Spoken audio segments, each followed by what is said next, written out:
ছেলের আমার ভীষণ পছন্দের হলো পনির। ওর জন্যই পনিরের বিভিন্ন রকম রেসিপি মাঝে মাঝে বানিয়ে থাকি।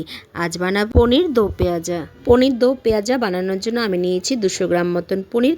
পনিরগুলোকে ছোট ছোট টুকরো করে নিব।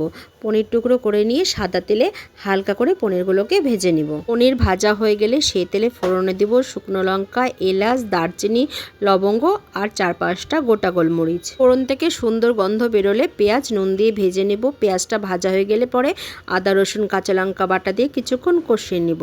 তারপর একটা মশলা তৈরি করে নিব। 1 চামচ জিরে গুঁড়ো, 1/2 চামচ ধনে গুঁড়ো, কাশ্মীরি লঙ্কার গুঁড়ো সম্পূর্ণ কালারের জন্য, আর হলুদ দিয়ে গুলিয়ে একটা মশলা তৈরি করে নেব।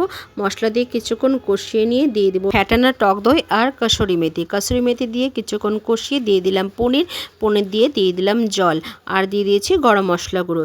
এদিকে একটা প্যানের মধ্যে ঘি গরম করে নিয়ে মৌরি, গোটা ধনে, গোটা জিরে ফোড়ন দিয়ে দিব। তারপরে দিয়ে দিব বড় বড় টুকরো করে রাখা পেঁয়াজের পাপড়ি, ক্যাপসিকাম আর টমেটোটা কিছুক্ষণ ভেজে নিয়ে দিয়ে দিলাম পনিরের মধ্যে। যেহেতু 2 রকমের পেঁয়াজ ব্যবহার করা হয়েছে তাই এর নাম হলো পনির দো পেঁয়াজা। তো তোমরা বলো তোমাদের ভিডিওটা কেমন লাগলো।